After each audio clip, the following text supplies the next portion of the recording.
I now declare the December agenda briefing forum open at 6:30 p.m. and welcome all those in attendance. Oh, goodness me. I think, yeah. I now invite Councillor Wheatland to read the acknowledgement to country. Thank you, Madam Mayor.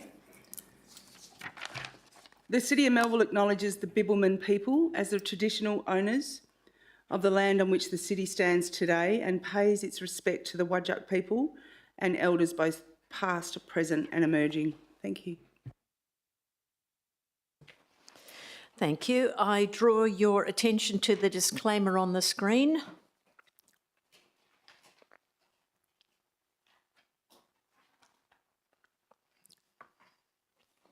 The affirmation of civic duty and responsibility on the screen.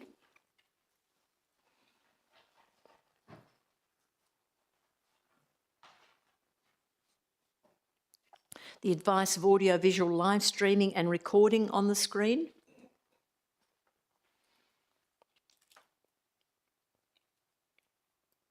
And the purpose of the agenda briefing forum on the screen.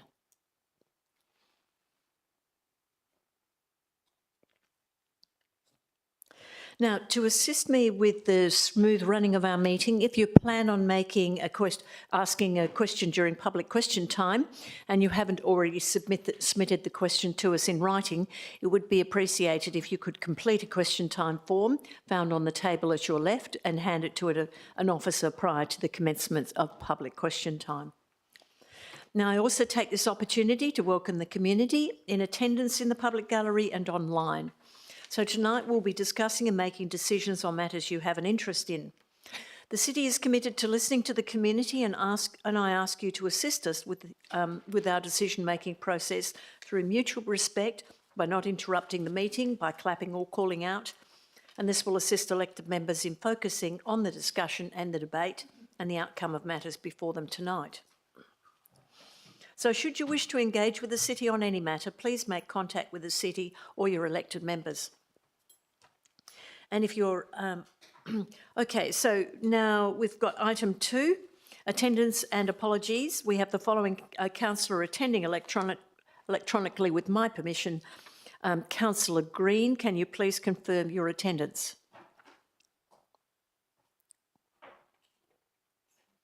Okay. Yes, I'm here, Madam Mayor. Thank you very much, councillor. Moving on to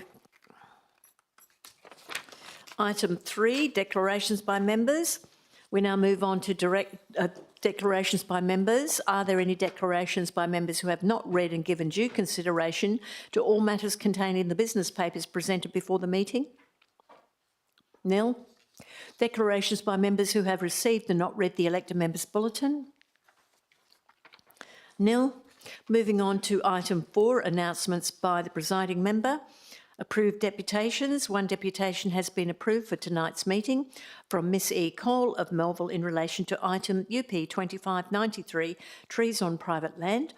And I will call you forward prior to the discussion of that item to make your deputation to the council. Approved written submissions. No written submissions have been received for tonight's meeting. Item 5, disclosure of interest. Can the Head of Governance please advise if there are any disclosures of interest for this evening? Thank you, Madam Mayor, and through you, no disclosures have been received this evening. Thank you, Ms Newman. Are there any further disclosures from elected members? If there are no further disclosures, we will move on to item 6, public question time. I now open public question time at 6:34 p.m. So we have one question that has been received with notice this evening from Mr D. Morley of Willagee. Please, Mr. Morley, can you please go to the stand and turn the microphone on to ask your question? Good evening, Madam Mayor. Good evening, councillors, everyone at home. Nice to be with you once again. My name's Drayton and I speak for the trees. Having lived in the cities of Melbourne, Sydney and Wollongong, I have witnessed how governments have been able to increase both population density and urban canopy cover simultaneously. My question to Council tonight is that why can't the City of Melville do the same? Mr Varelis, Director of Planning. Through the Chair. Thank you for your question, Mr Morley. The City has prepared a report for the December 25 Ordinary Meeting of Council in relation to the issue of tree loss on private land. The approach being recommended by the City has been informed by the community consultation results and workshops with elected members. Secondary question, Madam Mayor. Thank you very much. You have a further question? I do. In relation to that, thank you for your answer, Director of Planning. What specific programs or incentives is the Council considering or implementing at the moment to help private landowners boost their canopy coverage? Mr Varelis, do you wish to answer that or take it on notice? Through the Chair. Thank you for your question, Mr Morley. I would like to take that on notice so that we can understand what actions the City are taking across the organisation and provide you a full response. Thank you, Director of Planning. Mr Morley, can you please provide your questions in writing to us? Yes, I shall do. Yes. Thank you. And Did you have a further I have question? one final supplementary, if you don't mind, Madam Mayor. Bear with me. How, in the event of such specific programs or incentives that Council is considering or implementing to help private landowners boost their canopy coverage, how would the success of those initiatives be measured or reported back to the community? And that may be in that same answer. Mr Varelis? Through the Chair. Thank you again for your follow-up, Mr Morley. The City will take that on notice to provide a full response. Thank you very much. Would that be through the meeting on December? Is that correct, through that meeting? Mr Varelis? Through the Chair, I'll defer to Governance to assist with that. Yes, Head of Governance. Could you please respond to that? Ms Newman? Thank you, Madam Mayor, and through you, as the question has been taken on notice, it will be responses will be provided in the agenda for the February 2026 meeting. February 2026, is it? That's correct. I have to wait until February 26, folks. Thank you. Do we have any further questions from the gallery? Thank you very much. If there's no further questions, I declare question time closed at 6:38. Thank you very much.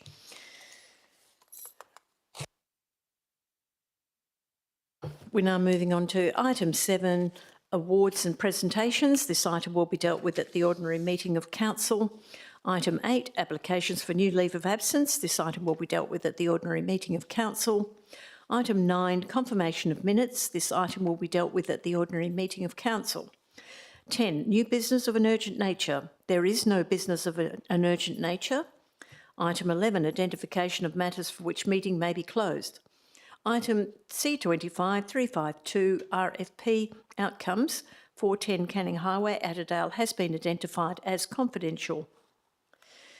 This will be held to the end of the meeting where we'll go behind closed doors. So item 12, petitions. This item will be dealt with at the ordinary meeting of Council. Item 13, adoption of recommendations en bloc. This item will also be dealt with at the ordinary meeting of Council. Item 14, reports. We now move on to the items for this evening, and I'll bring forward item UP 2593, trees on private land, this evening for the convenience of those providing a deputation. UP 2593, trees on private land. I would now like to invite Miss E. Cole of Melville to make her deputation. So please come forward to the microphone. Thank you very much. You have 10 minutes to speak with a further 5 minutes for elected members to ask questions. Thank you. Good evening, Madam Mayor, councillors, officers, and thank you for the opportunity to speak here tonight. And apologies beforehand because I've actually left my glasses at home, so this could go anywhere. I'd like to, thanks, Drayton. Firstly, I'd like to say thank you to the council for moving the mature Melaleuca trees from the area of the library down to the Esplanade. I think that was a fabulous initiative, and I think that should be well congratulated.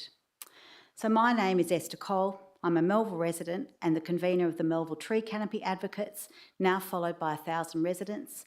I also serve on the committee of the West Australian Tree Canopy Advocates, working with communities, local governments and stakeholders on urban canopy reform, including the state government. Through this work, we have seen repeatedly what actually works when councils introduce private land tree protection. We see the successes, the pitfalls and the practical realities of implementation.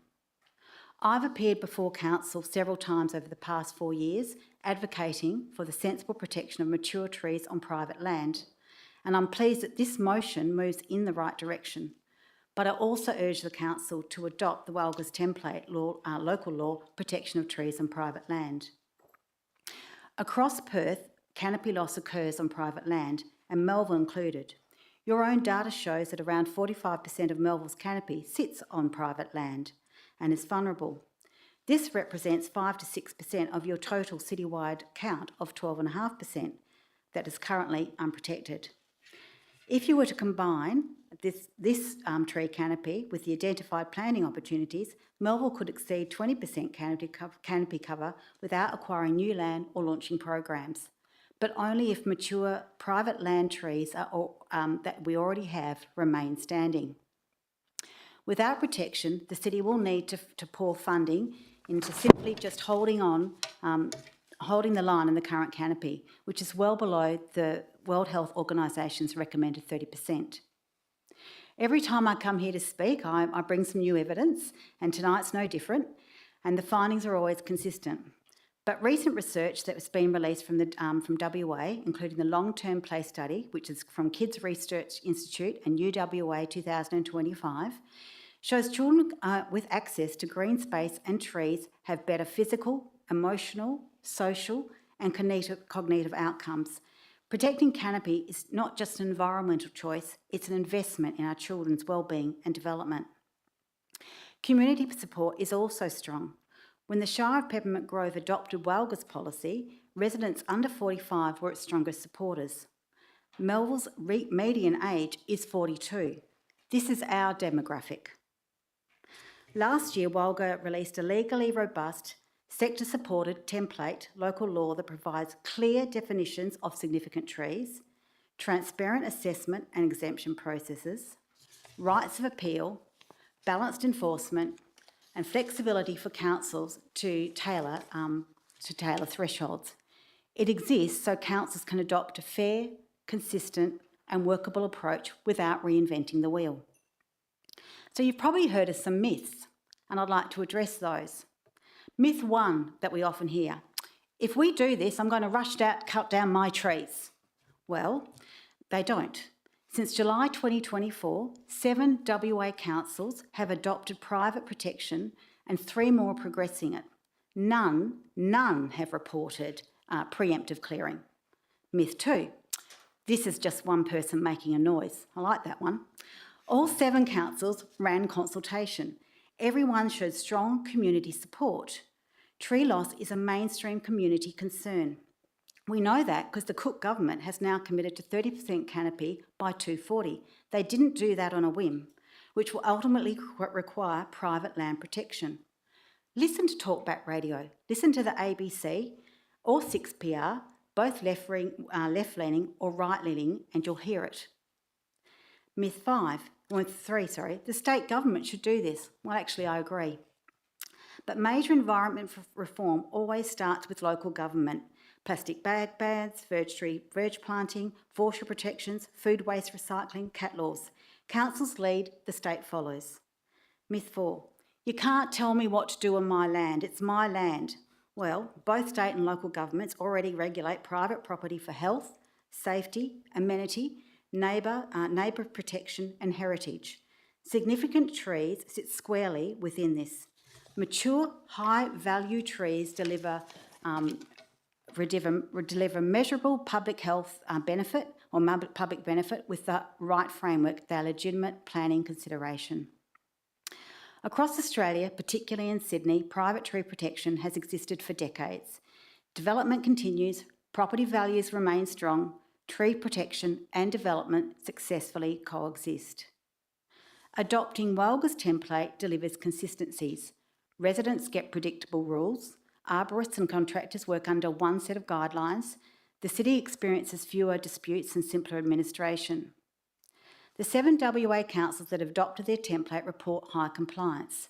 People follow rules that are clear, fair and enforceable, and City of Bassendean has just published its first case study and committed to 30% canopy by 2040. Melville residents want mature trees protected. Education and incentives are important, but cannot prevent steady removal of canopy on private land. Without regulation, Melville will continue to fall behind. So what I'm asking Council to do is to commit to full consultation on the draft local law, bring Melville into alignment with other councils by adopting the Walga template for consideration, package regulation and incentives, support and education into the program, and work with other councils to advocate to the state government for stronger legislation and adequate resourcing. Mature trees are critical infrastructure. They cool our suburbs, they reduce heat stress, support biodiversity, improve amenity and increase property values. 7 councils have already acted, including our neighbours in the LGAs of South Perth and Fremantle, with Coburn on the way. Nedlands, the first council to adopt private land protection, took a very cautious approach, but now is expanding its program because it works.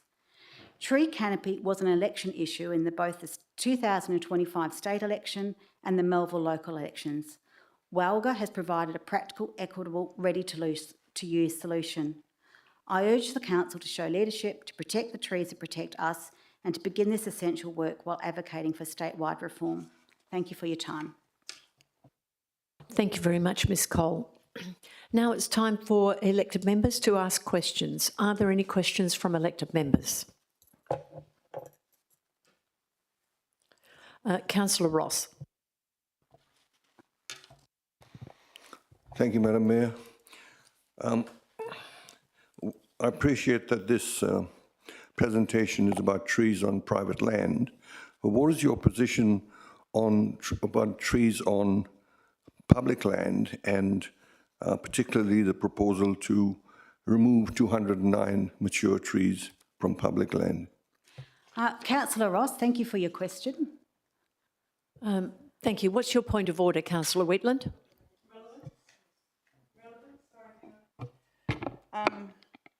I just wonder what the question has any relevance over the presentation that she gave over trees on private land. He's bringing in, Councillor Ross is bringing in Verge, the trees on public land policy, and also bringing in the John Connell Reserve issue. Thank you. Yes, it's not on the agenda, Councillor Ross. Is this a debate? This presentation is about tree Excuse me, Madam Mayor, canopy. point of order. Yes, it's a point of order. I accept the point of order. Councillor Ross, I will not take any further debate on it. Thank you. Are there any further questions on the topic? Thank you. If there's no questions, thank you very much, Ms Cole. And Mr Ponton will now, Mr Ponton, Manager Strategic Planning, will now provide a short officer presentation.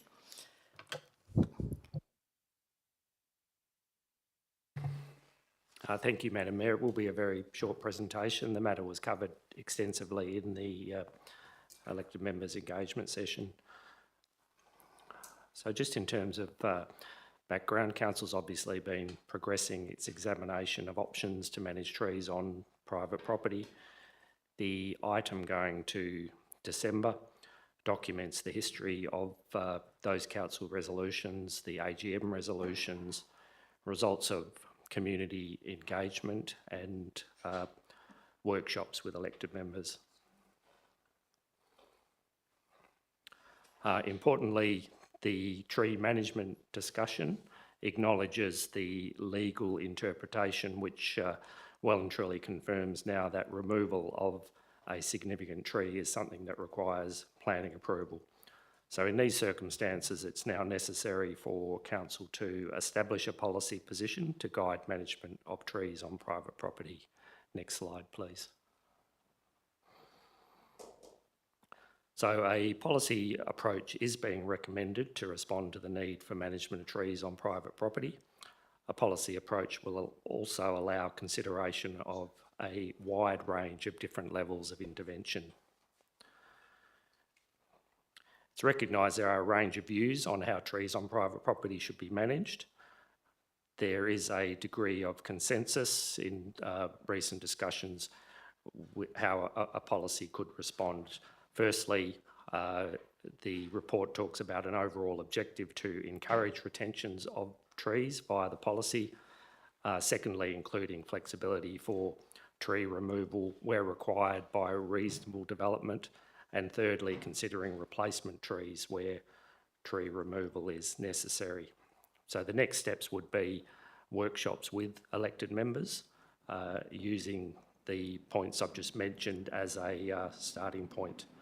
The policy would be presented to Council for consideration after the workshopping, and Council would be considering commencement of a further community engagement phase. Next slide, please. So the officer's recommendation reflects that approach to move towards a policy response as described. Thank you. Are there any questions to Mr Ponton from elected members? Councillor Barber. Thank you, Madam Mayor. Thank you, Mr Ponton, for your presentation. We heard a member of our community this evening talk about the possibility of having incentives for homeowners to keep trees on private land. Will that be looked at in this policy, draft policy? Mr Ponton. Thank you, Madam Mayor. The content of the policy will be workshop with councils. The report talks about some key principles. If the workshopping of the content of the policy moves in that direction, then it could be considered. So that would be subject of the next stage. Are there any further questions? Councillor Barber. And just to follow up, it's tricky for us because, and this is on the agenda tonight, at one stage we're trying to increase our density in the city, but that in the act of increasing density we are automatically almost decreasing our tree canopy. So what happens, for example, and I know we're getting into the nitty-gritties and I guess this will come out in the policy, what happens if a block is cut up, trees are removed and there's nowhere to plant extra trees? What happens then? Mr Ponton. Thank you, Madam Mayor. Again, details we would expect that Council will workshop in the next stage. There may be options if Council chooses to go down a replacement option in certain circumstances and there isn't ability to provide those replacement trees on site, then Council could explore options for them to be replaced off-site, but that's the level of detail that we expect the workshop will look at. Councillor Wheatland. Thank you. I've just got two quick questions. I do note that this has been 6 months since the first workshop we had in July 2024. What's the time frame the officers imagine this coming back to elected members so we can make a call and get a policy in place if that's a decision of Council? Mr Ponton. Thank you, Madam Mayor. At this time of year, at best we could estimate is that we would have something back to Council in the early months of 2026. Yes, Councillor Wheatland. And look, based on the officer recommendation alone, I just want to try to understand exactly what the primary objective is of that recommendation for the policy. What's the primary objective of the policy under the recommendation? Because it's pretty broad. Mr Ponton. Thank you, Madam Mayor. The recommendation is deliberately broad to enable an open workshop session with elected members. The report does talk about those key principles that the policy would move forward with a overarching objective aimed at tree retention, but would also explore circumstances where removal may be appropriate and would also explore circumstances where replacement trees might be an option where removal is required. Councillor Wheatland. Thank you, and apologies. And could there be consideration to increase the tree canopy target from 15 to 20% as a minimum? Could that be on the table? Mr Ponton. CEO, Ms Bowman. Thank you, Madam Mayor. Thank you, Councillor Wheatland. We would need to really take that question on notice because it's quite complex. There's obviously the urban forest strategy, which has a particular target of 15% in it, and we would need to, investigate and get back to you with a full answer. Thank you. Are there any further questions from elected members? If there's no further questions, thank you very much, Mr Ponton. Moving on to the next item.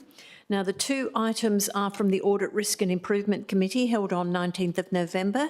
The first item is C25341, Strategic Internal Audit Plan. Mr Tuffin, Director of Corporate Services, is available to take questions. Are there any questions from elected members?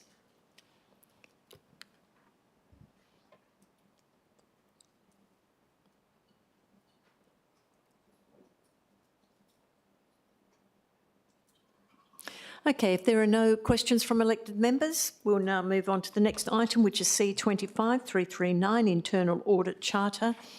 Are there any questions for Mr Tuffin? If there are no questions, I would like to advise you that there are a number of late items which will be included in the ordinary meeting of Council agenda on Friday, 5th of December, from the Policy and Legislation Committee held last night, Monday, 1st of December. These items are CD 2556, Adoption of New Council Policy, CP 132, Community Awards, UP 2594, Review of Local Planning Policy 3.1, Residential Development, and E2581 Policy Review, CP 029, Trees on City Managed Land Policy. May I have a question, please, Madam Mayor? Councillor Ross. I note that on the agenda at E2581, trees on city managed land policy. So in fact, that item is on the agenda, please. Ms Newman, Head of Governance, can you please respond? Thank you, Madam Mayor, and through you. I believe what the Mayor was referring to, Councillor Ross, was that the question related to the deputation made in relation to the tree policy on private land. It wasn't a question that related to the item that was before the elected members for consideration at that time. Okay, we now move on to reports of the Chief Executive Officer. The first item is M2561, Proposed 2026 Council Meeting Schedule. Ms Newman, Head of Governance, is available to take questions. Are there any questions? Councillor Robbins. Thank you, Madam Mayor. Just two questions on this one. The first one is whether there's been a date set for our AGM for next year. And then the second question is around the December meeting dates for next year. So as long as I can remember, we've always had our meetings in December a week earlier, just so that we can finish earlier, I guess. But given that, for example, this month there were quite a few items that weren't published with the original agenda and the report was published later. And I note that there's been a special meeting of council called for when we normally have the council meeting. So it was almost redundant having our ordinary meeting earlier. So just seeking, I guess, a view on whether it's worth doing. Is it worth pulling those meetings forward if we're gonna have a special meeting anyway to deal with things that need to be done before the end of the year? Thanks. Ms Newman, Head of Governance. Sorry, Councillor Robbins, I have forgotten your first question. I was listening. Oh, so in relation to the AGM, so the special meeting of council that is proposed for the 16th of December will be considering the community annual report in parts A and B, and at that point we will consider the preferred date for the AGM. At this stage it is looking like it will be Monday the 2nd of February, but we need the report to be adopted before we can set the date. In relation to the December meeting, we always hold the third Tuesday of December for a special meeting in case there is any items. The intention is that we do the bulk of the items earlier in the month, which does allow people to have some freedom and they're not sitting in council meetings until late, I guess, when all the festivities are going on and they have other commitments. We did take it into consideration specifically this year, and you will note we have held the third Tuesday of December for that purpose, as we do previously. I think most years in recent times we've not had to go to a special meeting, but we do keep it for that purpose. Thank you. Thank you. Any further questions from elected members? Moving on to item M2562, Common Seal, November. Are there any questions to Ms Newman? All right, the next item is C25345, Corporate and Community Climate Action Plans Annual Report 2024-2025.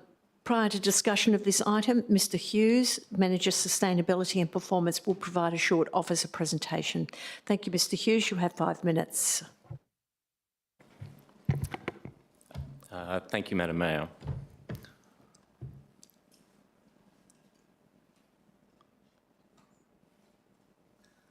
Just waiting on that. Is that presentation coming up? Perfect.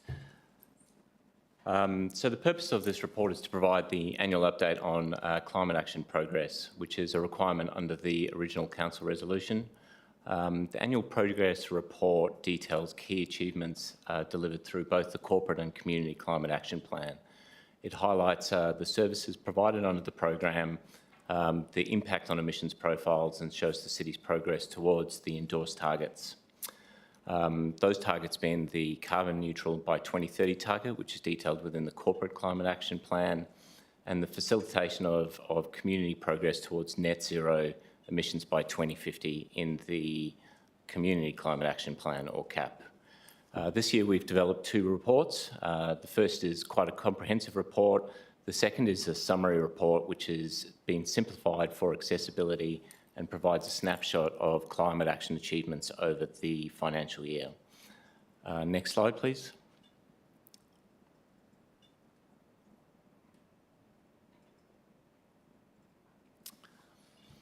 The Corporate Climate Action Plan has 110 actions and the Community Climate Action Plan 57. Over the course of the last financial year, the team has developed a climate action tracker to provide greater internal oversight and accountability of those actions and streamline reporting. What you'll actually see in a number of these reports is the snapshots in these reports have actually been taken from that tracker.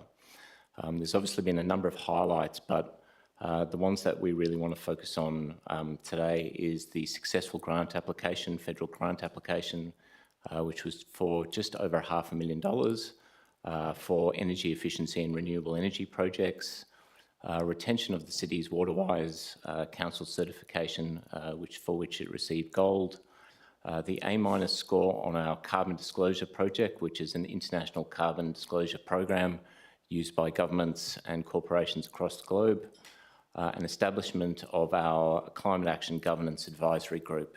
That group has been very important because it's provided greater executive oversight and accountability on the climate action program. With respect to community climate action, what we've done is we've rebranded the Eco Hub, which was previously known as the Piney Lakes Environmental Education Centre. That was done in concert with the endorsement of the Community Climate Action Plan.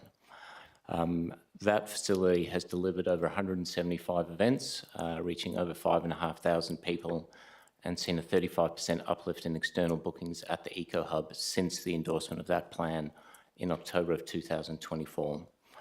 In addition to that, to support that program, a climate action advisory group of skilled community members has been established to drive climate action, and that group will be joined by 2 elected members in the new calendar year. Next slide, please.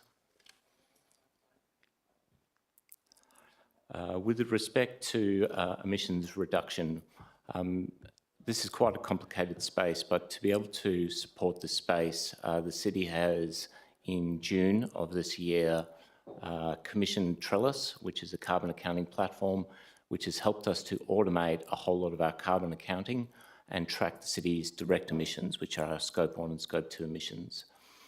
In concert with that, we are currently developing our Scope 3 indirect emission baseline and recommendations in and around our Scope 3 boundaries. We've seen a reduction in 270 tonnes of carbon over the last financial year, predominantly due to decreased gas consumption across the city, across Leisure Fit and the Civic Centre, which has decommissioned all use of gas. In addition to that, we've seen a reduction in fuel use across the city's fleet as we transition to electric vehicles. We fully expect that reduction to continue significantly into this financial year with a number of new EV vehicles that have already come online. The broader city emissions, not related to the organisation's emissions, do sit quite high at over 900,000 tonnes annually. You will see over 60% of those emissions are directly related to electricity consumption. We fully expect, as the grid decarbonises between now and 2030, for that to reduce significantly over the next 5-year period. Next slide, please. Our key priorities for this financial year include continuing to develop the city's indirect Scope 3 inventory and boundaries, implement our grant funding, particularly around fleet EV chargers, renewable energy and energy efficiency projects. We will see the city's PV allocation increasing from about 590 kilowatts to increase by an additional 230 kilowatts as part of that, which will have significant operational savings as well as emission reduction savings. We will also look to continue to collaborate with our advocacy and grants team with a focus on projects that reduce the city's operational costs and emissions, and investigate building life cycle emissions into business case and other city processes. With respect to our community cap, the focus really is in and around capacity building and building sophistication and maturity within the city and the community, improving emergency management, communications and disaster recovery capabilities, as well as exploring new rebates, subsidies and initiatives to drive the community's adaptive capacity to future climate change scenarios. Thank you. Thank you, Mr Hughes. Does anybody have any questions? Councillor Wheatland. Thank you, and thanks for your presentation and all the hard work that your team do. I just wondered, in relation to, you're talking about the reductions the city has, how is the City of Melville tracking against other local governments in relation to our reduction and addressing climate change? Reduction of emissions and transferring to a more sustainable operating model, please. I beg your pardon. Mr Hughes? Thank you, Madam Mayor. The city's moving quite well. From a sophistication perspective, there aren't, to my knowledge, any local governments that are currently tracking their indirect Scope 3 emissions, so we are doing some pretty groundbreaking work there. Our emissions reduction with respect to our direct emissions is tracking very, very well. What we will likely see by 2030 is a significant reduction in our electricity emissions as the grid decarbonises. We are fairly confident that that 5,000 number by 2030 will be below 2,500 tonnes, which is quite impressive. Councillor Wheatland. Thank you. And in relation to safety, just recently a house in Cardinia caught fire and burnt down, and it was because of the solar panels on the roof. I mean, how are we as an organisation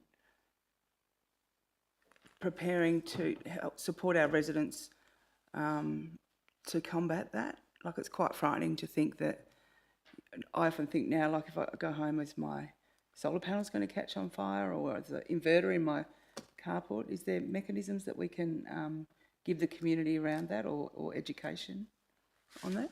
Mr Hughes?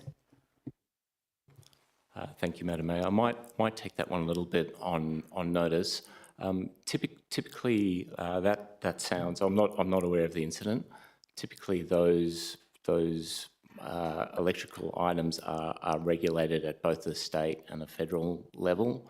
I haven't heard of any fires being generated by PV and or inverters. There is some collateral out there about batteries, but we'll have to take the rest of that on notice and we can look into it. Councillor Woodall. Thank you, Madam Mayor, and thank you for the presentation. Just in terms of the report, I think it mentioned the financial implications of the various initiatives to be about 1.3 million across various areas on staff and projects and whatnot. I just, I guess, was wondering what sort of savings do we currently, or do we have an idea of how much we save in terms of, you know, lower power bills and whatnot from these initiatives? And also, do we have an idea of when the city will effectively recover its costs of these initiatives? So I assume long term that we'll actually start reducing our costs and effectively be in a better financial position. Do we have an idea of when that sort of crossover point is? Mr Hughes? It's an awesome question. It really is very, very dependent on how the electric market office, the state government, the way that electricity bills are framed at any point in time. So the ROI on these projects are continuously changing. What we are seeing at the moment, based on the city's current PV arrays, is we're seeing about a $40,000 saving per quarter on electricity bills. With respect to the city's current fleet, we are seeing, and I'll have to double check this number, but about a $7,500 saving based on our electricity fleet per month at the moment on fuel maintenance and tyre costs. Depending on what electricity prices do, that return on investment changes depending on the nature of the renewable energy project. If electricity becomes cheaper during the day, then you get a better ROI on batteries. If the electricity becomes more expensive during the day, then you get a better ROI on PV arrays. So it's a complicated question, but we are always looking to try and model that and get the best ROI possible for the city. Councillor Woodall? Thank you. Yeah, look, I appreciate that it's very complex to give a definitive number. I guess just wanting to know that we are confident that there will be a return on investment in the medium to longer term, and you know whether that for the overall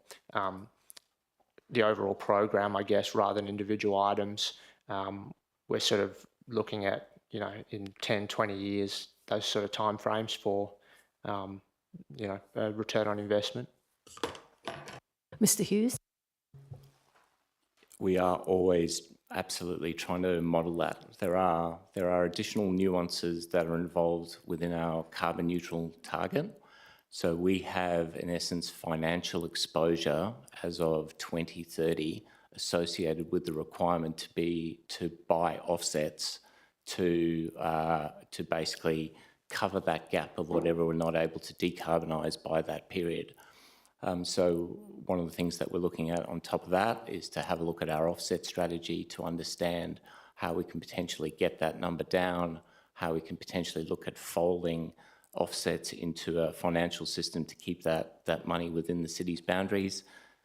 That's just one example of another one of the moving pieces which impact the ROI model and our targets. So the ROI, when you actually start having a look at offsets and our carbon neutral target, is actually reduced significantly by the fact that we have a carbon neutral target and the requirement to buy offsets at a set date.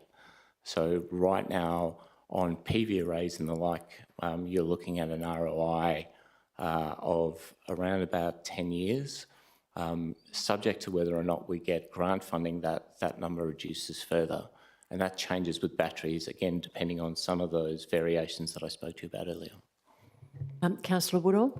Yeah, sorry, just the answer sort of piqued my interest, just around the purchasing offsets from 2030. The only requirement to do that is because of the council declaration, is it not? So like if the council decided we get to 2030 and we haven't met the carbon neutral requirement, in theory, the council could say, oh, well, we're going to delay it till 2040, or like that. There's no obligation apart from the council requirement to do it. Is that right? Mr Hughes? Thank you, Madam Mayor. That is my understanding, yes. If the council was to choose to amend our target, either the date or the actual target itself, then it could do that, yes. Councillor Hong? Thank you, Madam Mayor. During the temporary closure of the Leisure-Fit Borogoon swimming pool for refurbishment, gas usage was down 56%. So can the city explore transitioning the gas-powered pool heating system to electric one, supported by solar panels? Thank you. Mr Hughes? Yes, we've actually started exploring that already. Both the inclusion of additional solar PV arrays, batteries, and the conversion of the heating system from gas to a heat pump electric system. In addition to that, we have recently met with the state government to explore that project further to see whether or not there is additional grant funding available to assist in that project. Councillor Spanbrook? Thank you, Madam Mayor. Councillor Hong did actually ask kind of like a question, well done to you, that I'll be asking. My concern is, thanks for the presentation, my concern is the critical infrastructure, such as the leisure fit centres and also this building alone. So therefore, with regard to electricity and with some gas backup, does the city at all use any diesel generators as backup power? Thank you. Mr Hughes? Thank you, Madam Mayor. I'm not aware of any diesel generation backup that is used across the city at all at this point in time. Councillor Spanbrook, you have another question?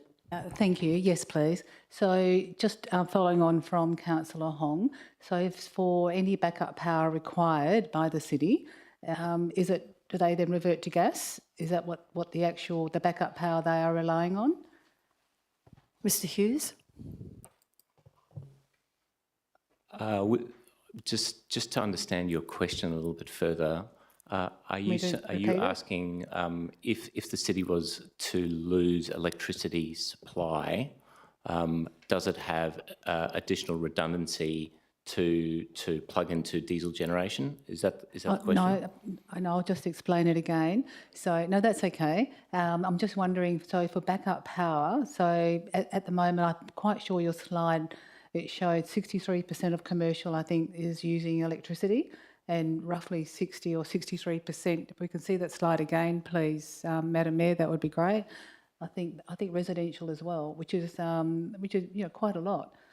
Just utilising electricity. So what I'm actually asking then, if where is it?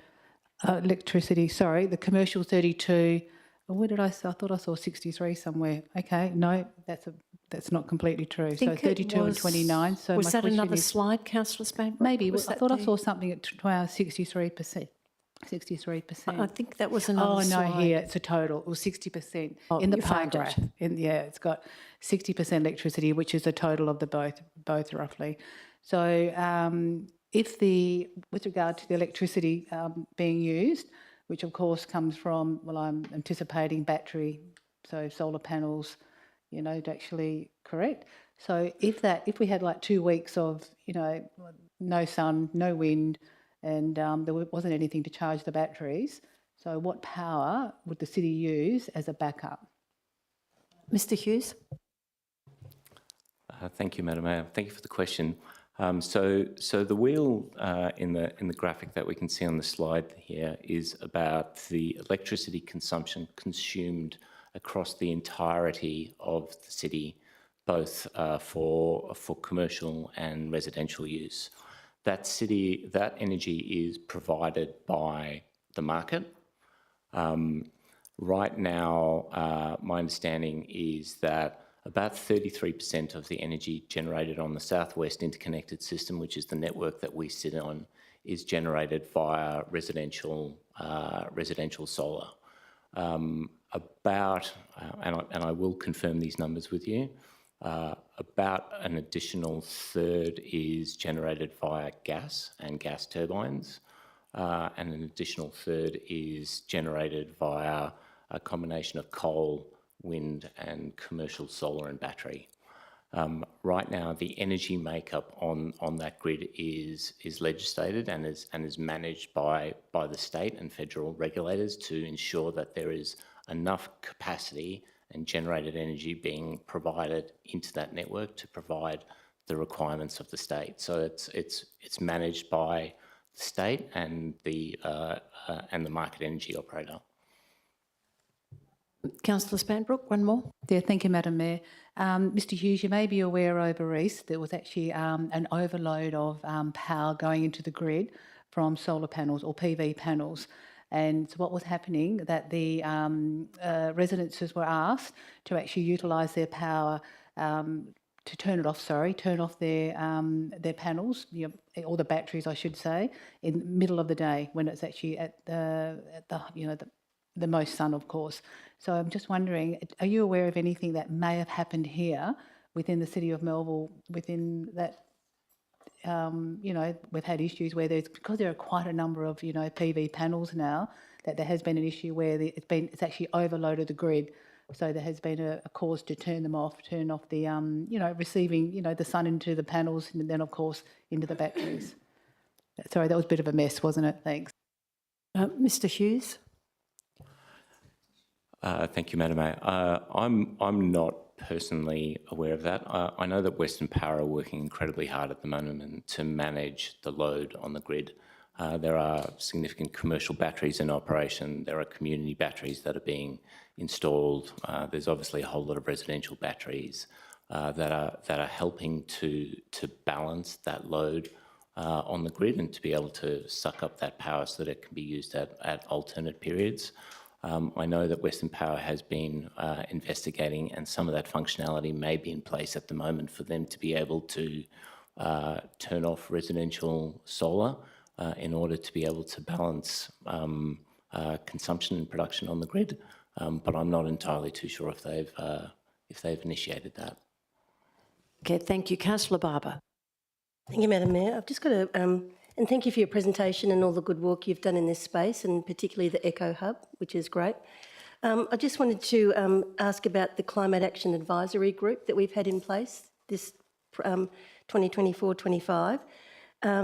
Skilled community members, what sort of skills did they need and how many did we have and how were they chosen?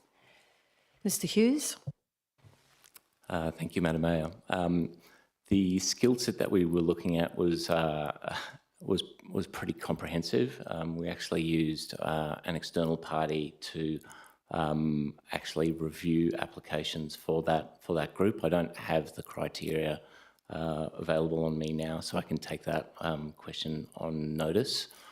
From memory, I think there's nine members and then 2 elected members on the group. But again, I can take that on notice and get those firm numbers to you. Thank you. And if I may just follow up, Madam Mayor. Councillor Barber. Thank you. So will that continue in 25-26? Mr Hughes. Thank you, Madam Mayor. Absolutely. Yep, With the same members, or will we choose new members, skilled members? Yes, so that group has only just been appointed in the last, I think it's 3 months. I'll have to check their term length and get back to you, but there is a rotation that is considered.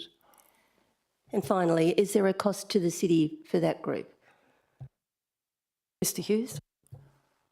Thank you, Madam Mayor. I understand that there is some catering that may be provided. I will check with the EcoHub team and take that on notice and come back to you. So the members don't get paid themselves?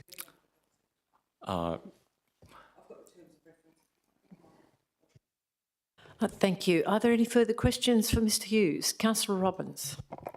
Thank you, Madam Mayor. Probably two questions for Mr Hughes and then one for you, if that's okay. The first one is sort of following on from Councillor Woodall's questions around the cost. And so I know the report mentions $1.3 million overall cost, but that doesn't take into account the capital enhancements and capital renewal projects. So it's likely to be more than that, but I understand it's also hard to quantify, taking into account the savings. But do you see a point in the future when we will be able to come up with an overall figure for what it's costing the city? And if so, when do you think that might be? Mr Hughes. Thank you, Madam Mayor. I do have the capital spend for last financial year, which was just under $72,000.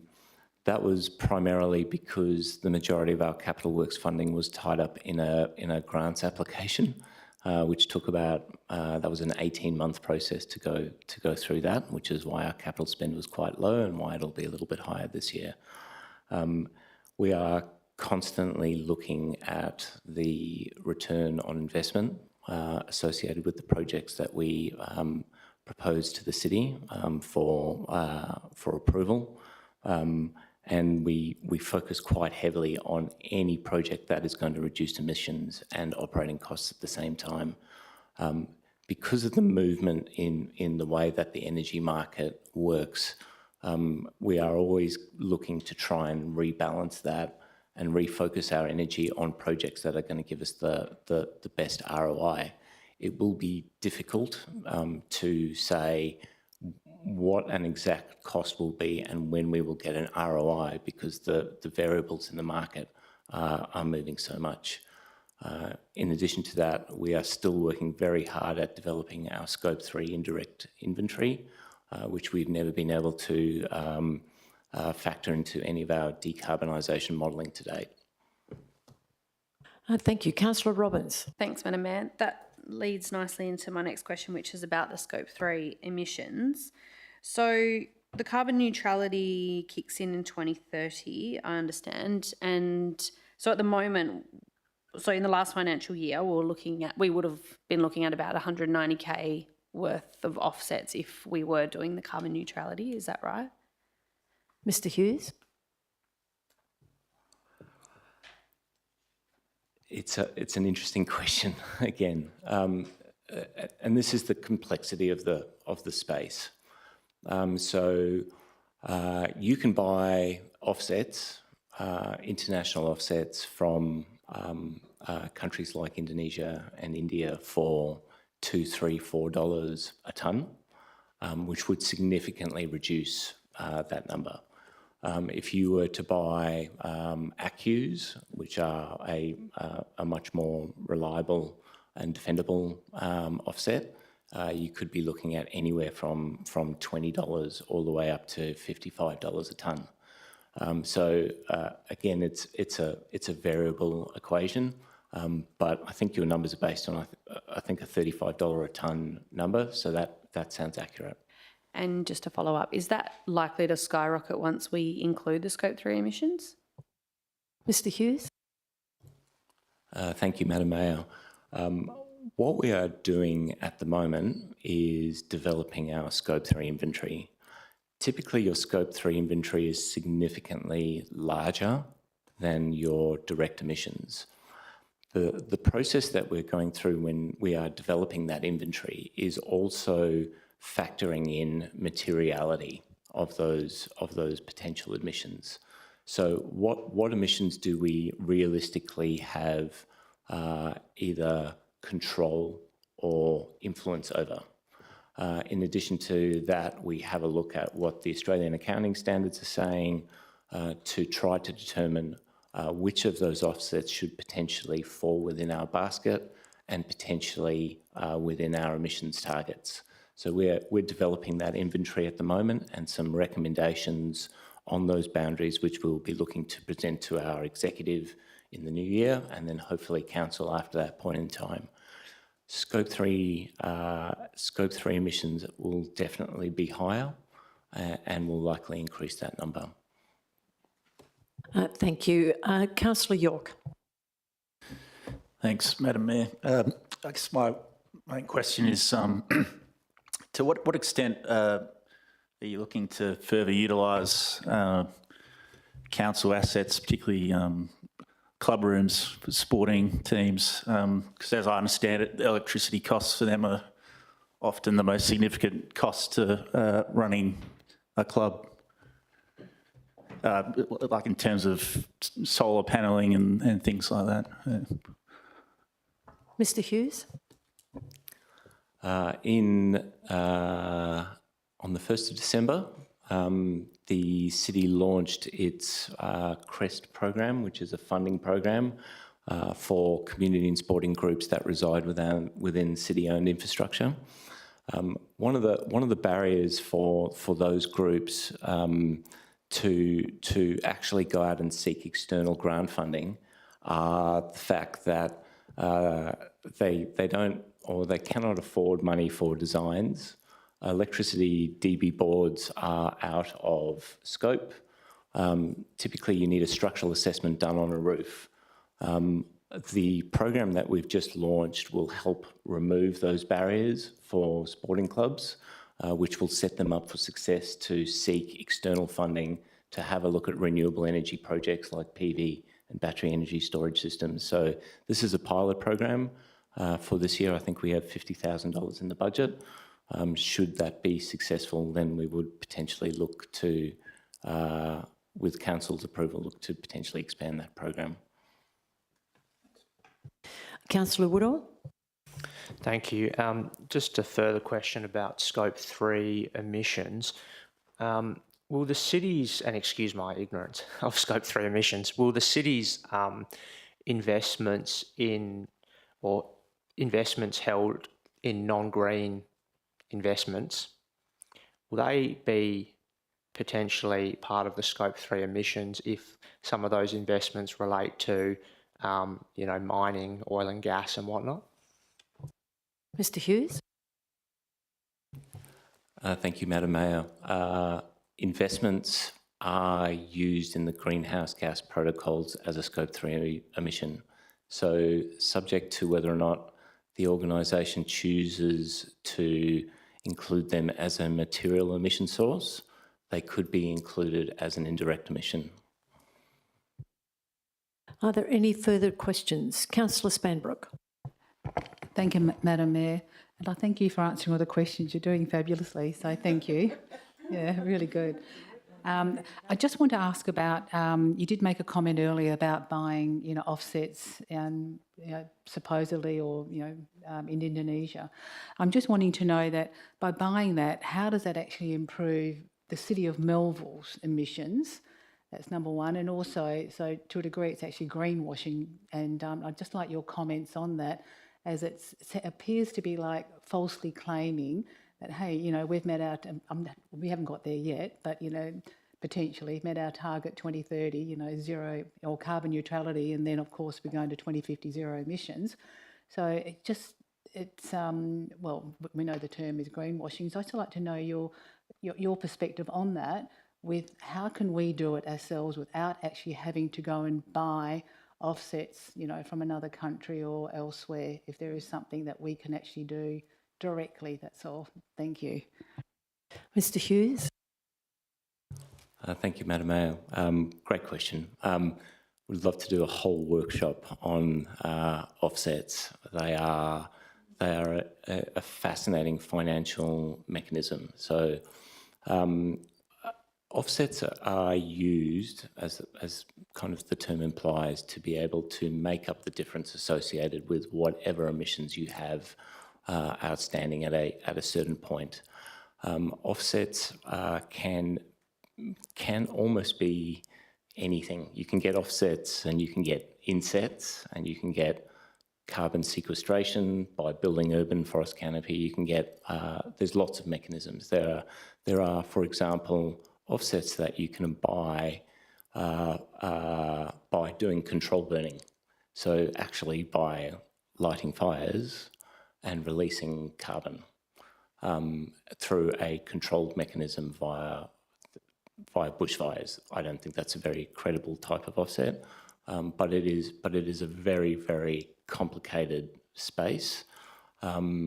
Offsets, the federal government has an offset strategy which governs exactly how offsets are run and can be implemented.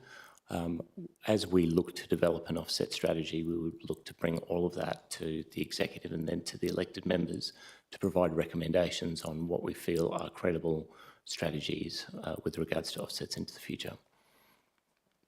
Thank you. Councillor Green. Thank you, Madam Mayor.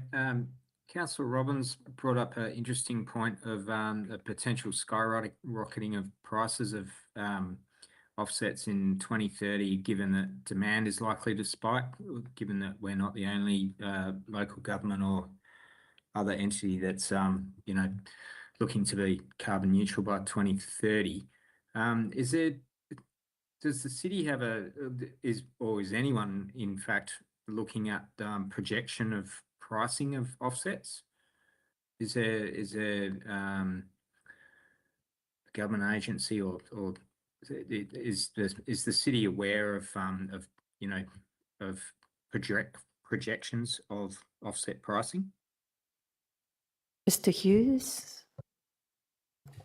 Yes, thank you, Madam Mayor. We are tracking offset pricing every single month at the moment. So there are markets which show offset pricing. So we're looking at it all the time.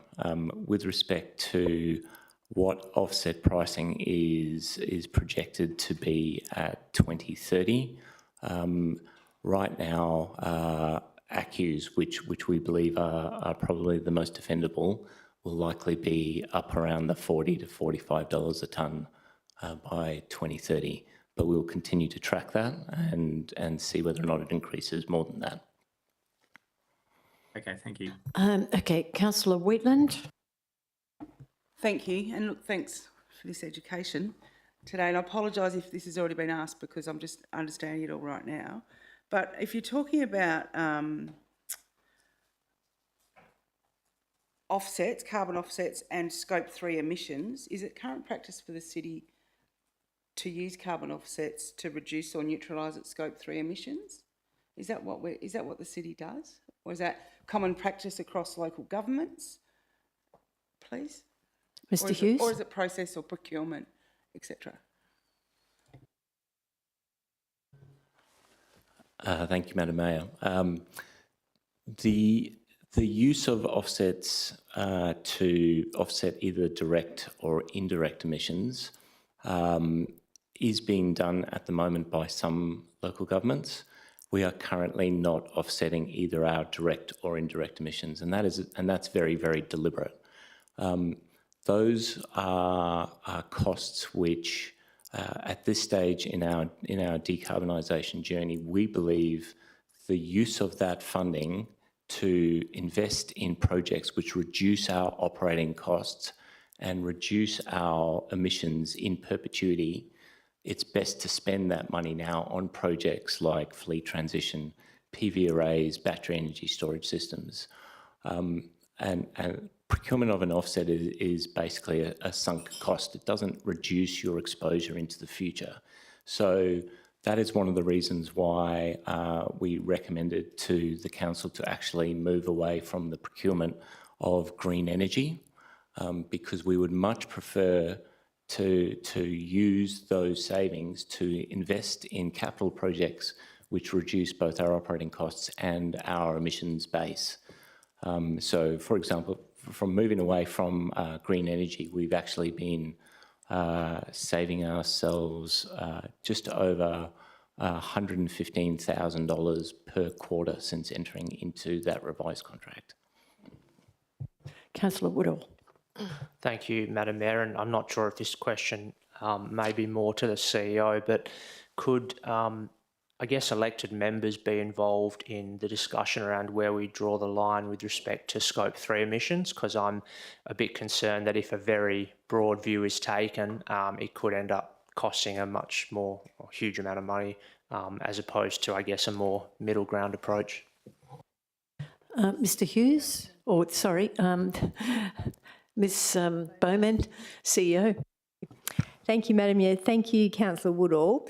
That is the intent. So the executive leadership team are just going to do an initial review. There is a consultant that was engaged to assist us in working through potential Scope 3 emissions. As Mr Hughes said, there are different local governments who are taking different approaches to what is included in the scope and what is excluded from the scope. So we will be coming to elected members for that discussion to look at what is in the Scope 3 emissions and what is not for the city going forward. So thank you. Are there any further questions? Councillor Rollins. Thanks, Madam Mayor. Just one for you. It is quite a complex topic and there's a lot to learn and a lot to unpack. Just wondering if we could perhaps have a presentation from Mr Hughes at an elected members engagement session sometime in the new year. Okay, Ms Bowman, CEO. Thank you, Madam Mayor. Thank you, Councillor Robbins. That's an excellent question. We are going to be having on the 16th of December a quarterly update for the from Mr Hughes, and there'll be more opportunities to have a discussion about that. And then next year we'll have a workshop as well to talk about the Scope 3 emissions. So that's definitely on the plan. So thank you. Are there any other questions? If there's no further questions, thank you very much, Mr Hughes, and we'll move on to our next item. The next item is C25346, investment statements for October. Mr Tuffin, Director of Corporate Services, is available to answer questions. Are there any questions? If there are no questions, we move on to item C25347, schedule of accounts paid for October. Are there any questions for Mr Tuffin? If there are no questions, we'll move on to item C25348, statements of financial activity for October. Mr Tuffin is available for questions. If there's no questions, we'll move on to item CD 2553, implementing menstrual equity initiatives in the City of Melville. Prior to discussion of this item, Ms Pickering, Director of Community Development, will provide a short officer presentation. Ms Pickering, you have 5 minutes. Thank you. Thank you very much and good evening, elected members and Madam Mayor. So this report was developed in response to the council resolution that is on your screen. I won't go through it because I think you can all read it. If I could get the next.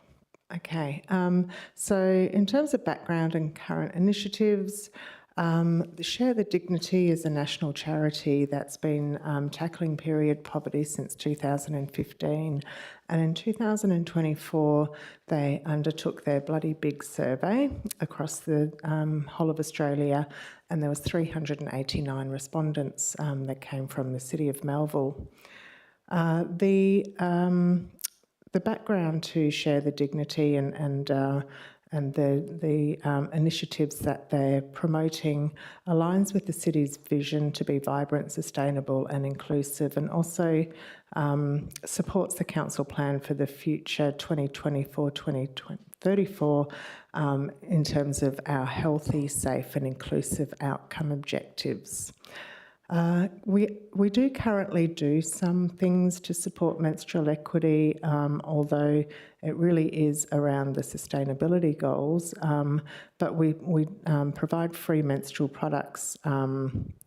So we will provide the reusable product rebate program since June 2022, so that's the one that's aligned greater with sustainability, and that enables our community to receive a 50% rebate up to a maximum of $50 on cups, pads, underwear and swimwear, which is sustainable.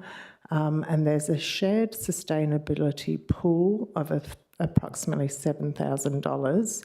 And in 2024 to 2025, there were 76 rebates specifically for reusable menstrual products, and that totalled about $3,000.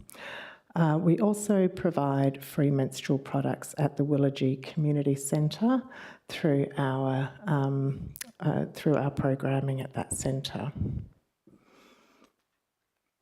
So the officers feel that there is a good strategic benefit of participating in the Share the Dignity Council Cares program, and as such, we do not believe that it's necessary for the city to go ahead and purchase the vending machines, which is something that Share the Dignity really promote, but instead it doesn't cost anything for the city to participate in Share the Dignity in their program, their Council Cares program, that provides us with additional communications and marketing materials that can bolster what we do in that space. And also the officers feel that since the rebate is almost being fully expended before the full year is out, that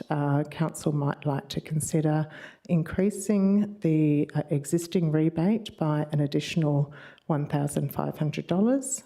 And the other initiative we felt would be low cost and easy to run, but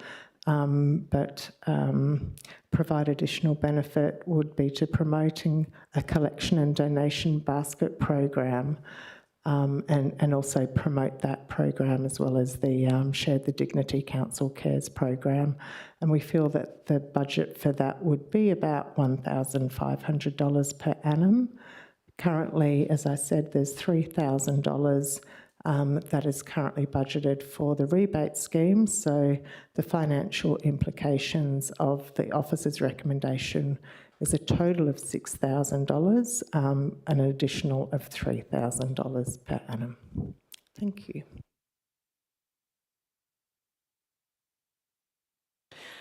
Thank you, Ms Pickering. Are there any questions from elected members?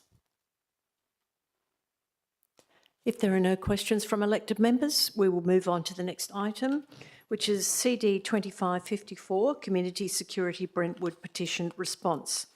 Ms Pickering is available for questions on this item. Oh, Councillor Lim, did you have a question for Ms Pickering?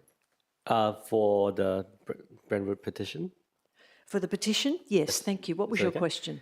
Yeah, so my question is, because I was just reading the report and it said there's only one death reported in 6 months, and I'm sort of following a few pages. So I think one of the pages was like the Brentwood, Mount Pleasant, Applecross and Bruggen community chat group. And I think I see a break-in every week of, cars left outside without a garage getting broken in pretty often. I think if it's Moonlight Cove and Spinaway, I think that was last week, someone was stealing like roses from someone's front lawn, like completely pillaged them. So I wondered, like, these numbers here, like, are they sort of factoring in, like effectively these crimes from like these Facebook groups, or are people just not reporting it? Thank you. Ms Pickering? Thank you. And thank you for your question, Councillor Lim, and through you, Madam Mayor.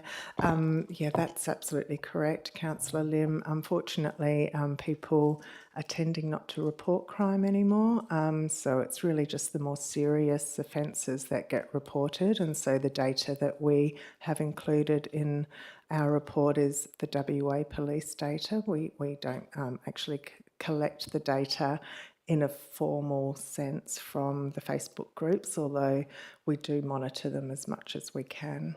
Thank you. Councillor Lim. Yeah, thanks for that, Director Pickering. So I guess if people are not reporting crimes, I guess the statistics of, looking at the one report for the police is not really a good indicator for decision making, I feel. Is there another measure, or looking at Facebook pages or some other sorts, maybe someone reporting to the local council of crimes or being unsafe, maybe through MailSafe, a better measure? Thank you. Ms Pickering? Thank you, Madam Mayor, and thank you again for your question, Councillor Lim. Yeah, definitely. I do think that we have to be a little bit more sort of spread our minds a little bit wider in terms of getting a good understanding of how safe our community's feeling. Our current CCTV engagement, it does actually hone in on that, and it's something that I think we should be doing on a very regular basis, as well as those anecdotal reviews as well, and understanding how the community's feeling, because it's difficult to just rely on police data nowadays. Thank you. Thank you. Thank you. Are there any further questions? Councillor Hong. Thank you, Madam Mayor. When the city wrote to the residents and petitioners of the affected streets, was the MailSafe service mentioned? If not, could the city contact them either by phone or letter and inform them about the service? As surprisingly, there are many residents out there that are not aware of this service. Thank you. Ms Pickering? Thank you, Madam Mayor, and thank you for your question, Councillor Hong. I was just trying to bring up the contents of the letter. I haven't been able to. I will take it on notice and confirm, but I'm pretty sure that we did mention MailSafe, and we provided them with some information about MailSafe, as well as the particular engagement that we were running as well, encouraging them to give their views through that. But I will confirm the MailSafe component. Thank you. Okay, are there any further questions? If there are no further questions, we'll move on to the next item.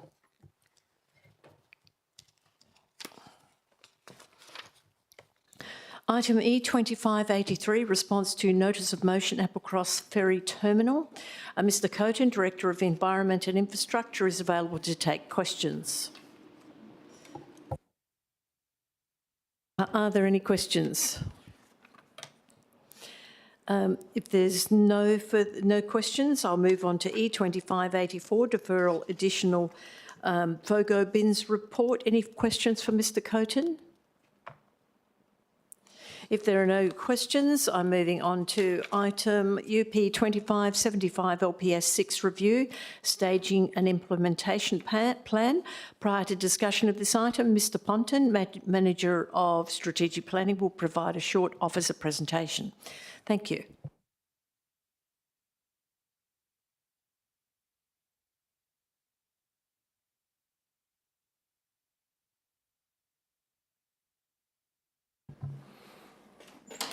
Thank you, Madam Mayor.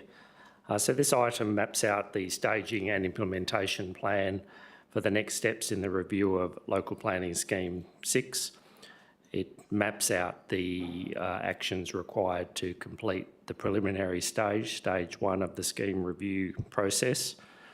At the conclusion of stage 1, subject to council approval, the scheme review would move to a statutory phase with input from the Minister for Planning and further formal community engagement. So as per the slide, the implementation plan includes a recap on community feedback, how we have responded to that feedback, including additional technical studies, an outline of the next round of elected member workshops and further community engagement, and an indicative timeline of project milestones and outcomes. The timing and contents of the plan are for guidance and would be expected to adapt with changing circumstances and priorities. Next slide, please. This is just an extract or a summary of the additional technical investigations that form part of the implementation plan. Examples include land economic assessment, where we're exploring feasibility and likely outcomes under different density options. Traffic impact assessment, again, a lot of feedback on traffic, so we're responding to that with technical studies.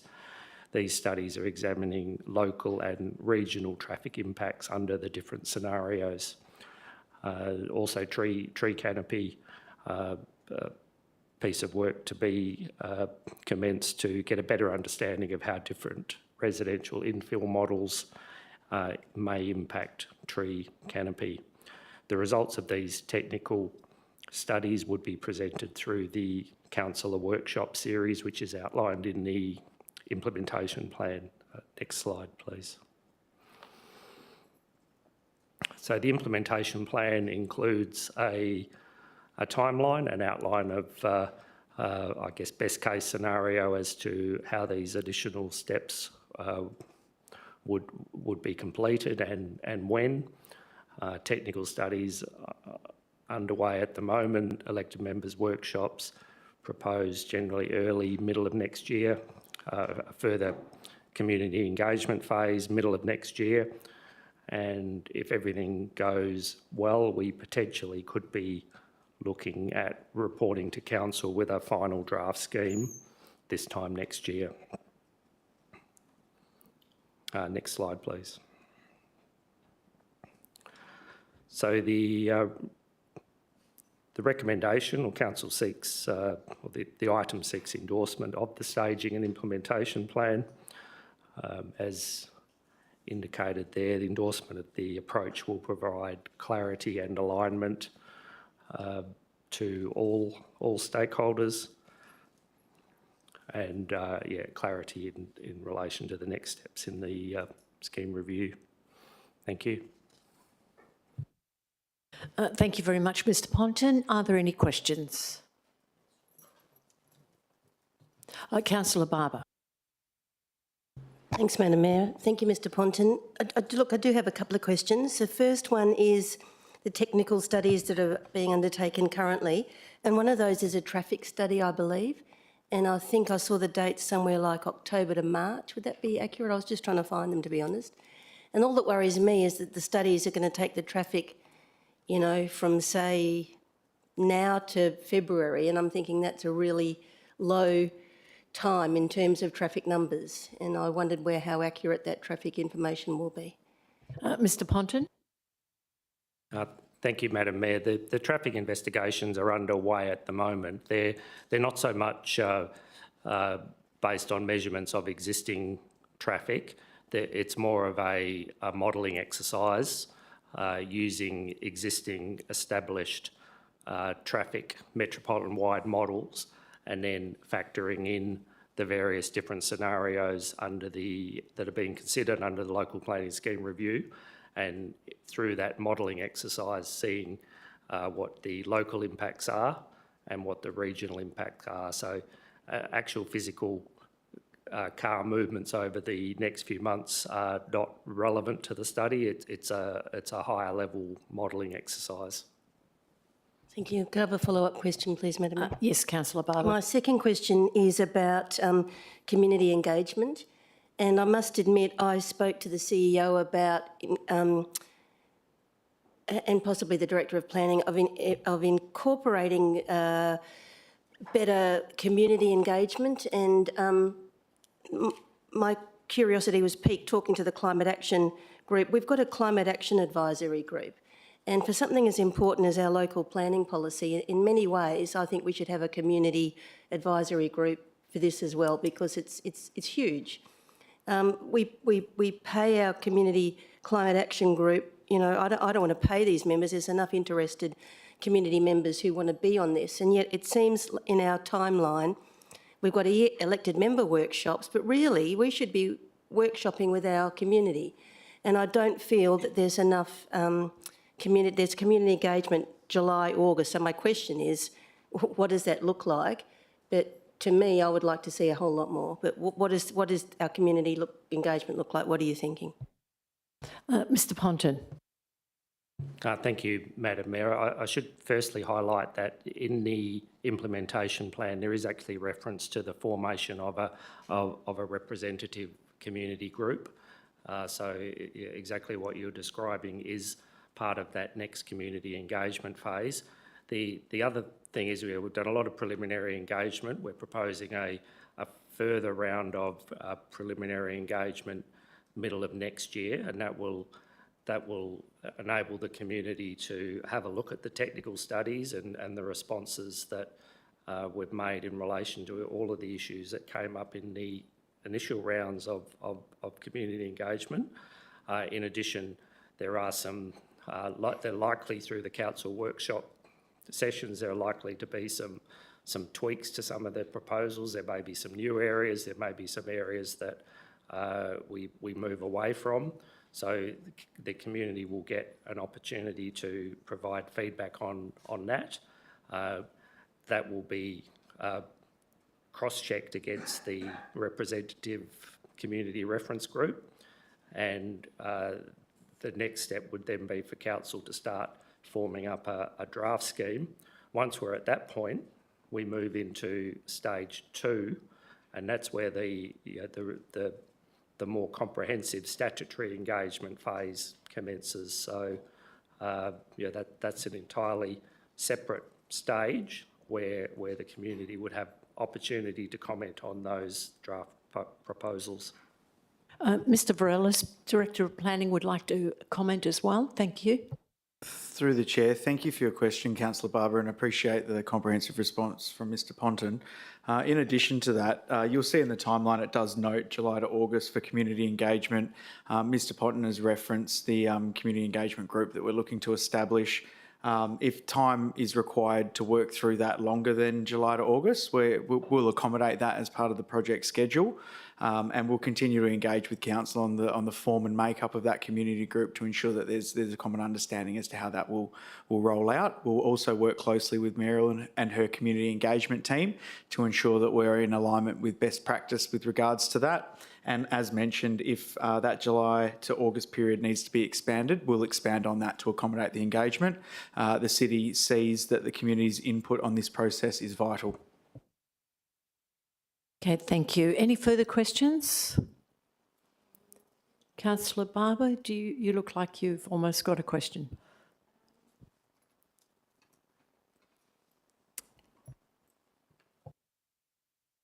Yeah, I'd like information about the representation. Will the people who've been on the journey so far be invited? Things like that. How skilled do they need to be? But we'll be given that sort of information, will we? And as I said, I am concerned that they're not notified until July, August. I feel that it'd be nice if they were notified a lot sooner, but thank you. Mr Varelis? Through the chair, happy to take that feedback on board, and we'll establish and put some more detail around what that community engagement will look like, as I mentioned earlier, in consultation with Merrill's community engagement team. And we'll ensure that that's brought to council and feedback has been provided on that before it is actioned. Councillor, can I ask, when do you think approximately we would be hearing more about that? What timeline are we looking at? Through the chair, it'd be early in the new year, and the early EMESs as we're establishing the details of the next phases of implementing this project. Thank you, Mr Varelis. Mr Panayiotou, or Councillor Panayiotou. Yeah, thank you, Madam Mayor.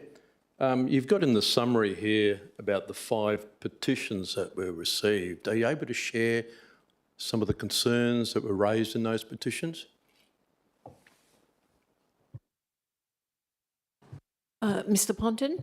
Thank you, Madam Mayor. There is another item on the agenda that deals with the petitions, but the petitions largely express concern about initial round of changes in the local planning scheme review, things like traffic, amenity, capacity of infrastructure. Some of the petitions were were firmly against the changes. Some of the petitions were offering an alternative proposal to that, which was in those draft proposals. But there is another item on the agenda, and we're under that item we're proposing a more comprehensive response as we complete the technical studies and as we further review the earlier reporting on that engagement.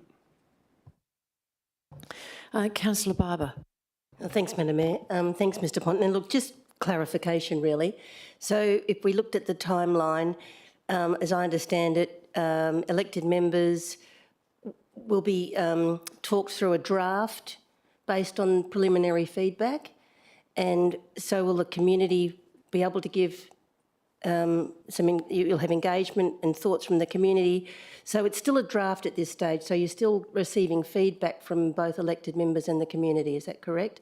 Up until August, September? Mr Ponton?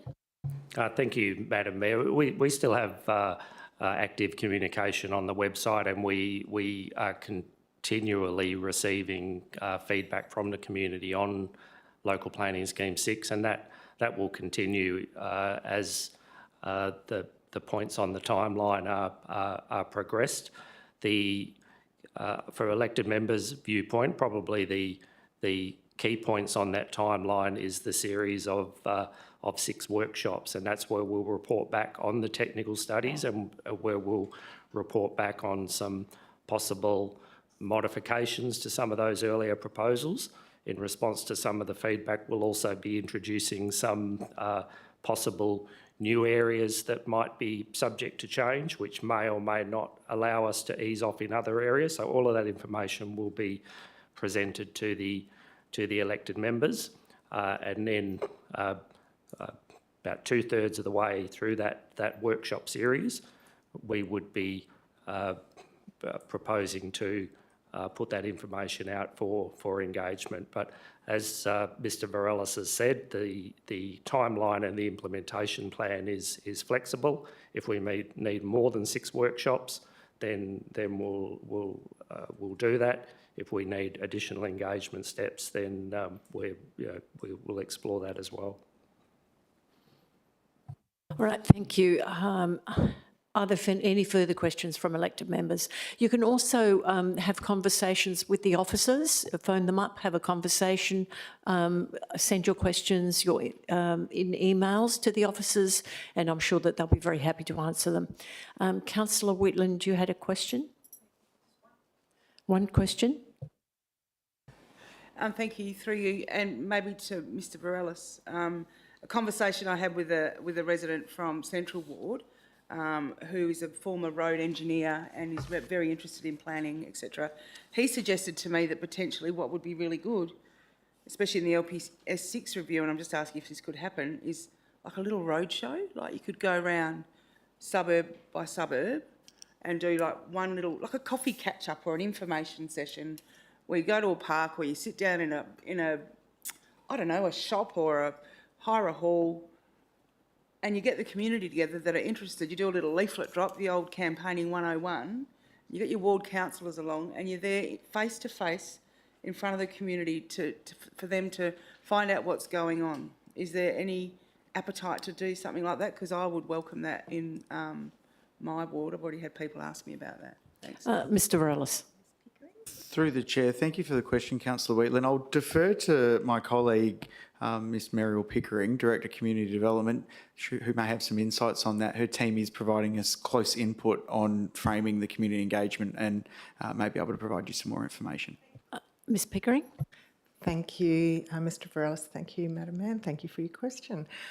Yes, we're trying to make this engagement as widespread and as robust as absolutely as possible. So any feedback and any ideas, this is your community, of how we can best get those great touch points with our community, we very much welcome. So yeah, ideas like that are fabulous.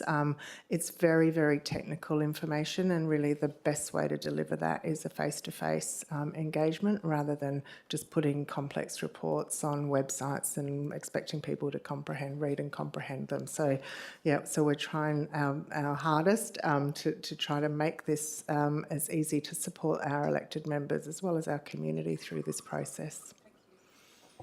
Thank you. Are there any further questions? All right. Thank you very much, Mr. Ponton. And now we're moving on to item 15, motions with notice. There are no motions with previous notice for this evening. Item 16, motions without previous notice.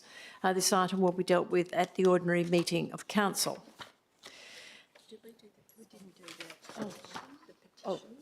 Beg your pardon, I seem to have missed an item. And that is item UP 2592, response to petitions, local planning scheme 6 review. Are there any questions? If there are no questions, we will go back to item 17. We now are moving on to confidential items for this evening. Can I have a mover and seconder for a motion to go behind closed doors? Councillor Panayiotou and Councillor Woodall. Is there anyone against? If there's no one against, I declare it carried. Now we just have to close down the live streaming and the door.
Okay, item 18, discussions while the meeting was closed to the public. For the purposes of the notes, I advise the public that the item C25352 RFP outcomes 410 Canning Highway, Attadale was discussed behind closed doors.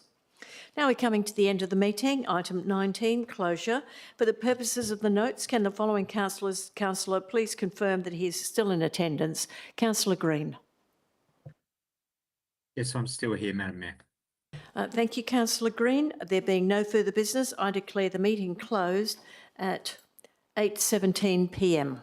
Thank you very much for your attendance.